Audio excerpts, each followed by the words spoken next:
নমস্কার বন্ধুরা, আমি সুপ্রিয়া। আজ আমার রান্নাঘরে তৈরি হতে চলেছে দই কাতলা। আমরা সবাই জানি অনুষ্ঠান বাড়ির দই কাতলা দেখতে যেমন সুন্দর হয়, খেতে ওরকম সুস্বাদু হয়। সেই রেসিপি নিয়েই আজ আমি হাজির হয়ে গেছি।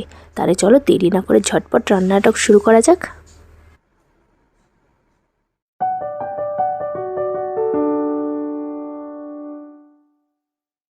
আমি এখানে প্রায় 250 গ্রামের মতো মাছ নিয়ে নিয়েছি। তার মধ্যে আমি একে একে মেশাতে থাকবো হাফ চামচের মতো নুন, হাফ চামচেরও কমের হলুদ গুঁড়ো। এখানে হলুদ গুঁড়োটা পুরোপুরি অপশনাল, আমি এখানে দেওয়াটা পছন্দ করি। আপনারা এটা দিতেও পারেন অথবা স্কিপ করতে পারেন। তারপরে দিয়েছি হাফ লেবুর রস। এখানে লেবুর রসটা দিয়েছি এই কারণে মাছ থেকে একটা গন্ধ বেরো হয়। এই লেবুর রস দিলে আর সেই গন্ধটা বেরোবে না। দিয়ে এটিকে ভালো করে মেখে নেব। মেখে নিয়ে এটিকে 10 মিনিটের মতো এটাকে রেস্টে রেখে দেবো। অপরদিকে আমরা একটি কড়াই নিয়ে নেব এবং তার মধ্যে কিছুটা সাদা তেল দিয়ে, যেই তেলটা একটু গরম হয়ে যাবে তার মধ্যে আমরা মাছগুলো একে একে দিয়ে দেবো। দিয়ে ভেজে তুলে নেব। বেশি মাছগুলোকে লাল করে ভাজার দরকার নেই। 5 মিনিট পর আমরা মাছগুলোকে একবার করে উল্টে দেবো। দিয়ে উল্টানো হয়ে গেলেই তারপরেই আমরা এই মাছগুলোকে সব তুলে নেব।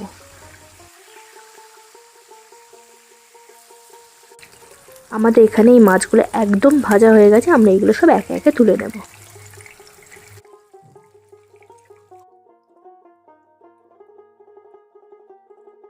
এবার এই তেলের মধ্যেই কিছু বেসিক গরম মশলা আমরা দিয়ে দেবো। তার মধ্যে আমি ইউজ করেছি 2টো এলাচ, 4-5টা লবঙ্গ, একটুখানি মতো দারচিনি, একটা শুকনো লঙ্কা আর হাফ চামচের কম গোটা জিরে দিয়ে এটাকে ভালো করে ফ্রাই করে নেব।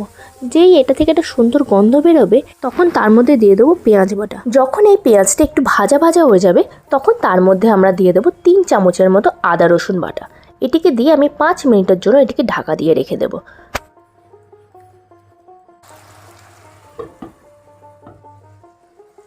দেখেছেন তো কি সুন্দর এটা থেকে একটা তেল ছেড়ে দিয়েছে।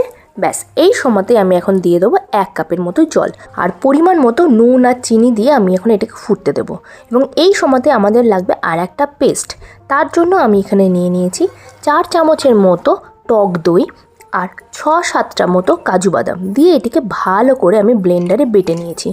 ব্লেন্ডারে বেটে নিয়েছি এই কারণ টক দইটা যাতে ফেটে না যায়। অনেক সময় আমরা দেখেছি রান্নার মধ্যে টক দই দেওয়া মাত্রই ওই টক দইটা ফেটে যায়, তো সেটা দেখতেও ভালো লাগে না আর খেতেও ভালো লাগে না। তার জন্য আপনারা সব সময় এই টক দইটাকে একটা ব্লেন্ডারের মধ্যে একটুখানি ঘুরিয়ে নেবেন।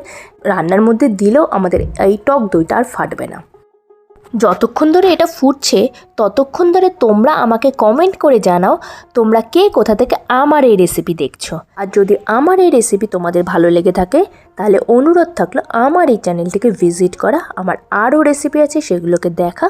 আর যদি ভালো লেগে থাকে তাহলে আমার চ্যানেলকে অবশ্যই সাবস্ক্রাইব করা। এই সময়তে আমরা একে একে ওই ভাজা মাছগুলো ঝোলের মধ্যে দিয়ে দেবো। ব্যাস বলতেই পারো রান্না একদম কমপ্লিট। এই ভাজা মাছগুলোকে দিয়ে শুধু 5 মিনিটের জন্য আমরা এটাকে ফুটতে দেব। যেই ফুটে যাবে তখন তার ওপর দিয়ে দেবো সামান্য একটুখানি গরম মশলা। এবার পরিবেশন করে দিন গরম গরম ভাতের সাথে একদম বিয়েবাড়ি স্টাইলের দই কাতলা, যেটা কিনা দেখতেও অসাধারণ হয়েছে আর খেতে তো সুস্বাদুই হয়েছে। তাহলে দেরি না করে এবার ঝটফট তোমরাও বাড়িতে বানিয়ে ফেলো একদম বিয়েবাড়ি স্টাইলের এই দই কাতলাটা। আজকের এই রেসিপিটি আপনাদের যদি ভালো লেগে থাকে তাহলে অনুরোধ রইল আমার চ্যানেলটিকে সাবস্ক্রাইব করার। তাহলে আজকের জন্য এইটুকুই, আবার চলে আসবো নতুন অন্য কোনো রেসিপির সাথে। Tata, bye bye.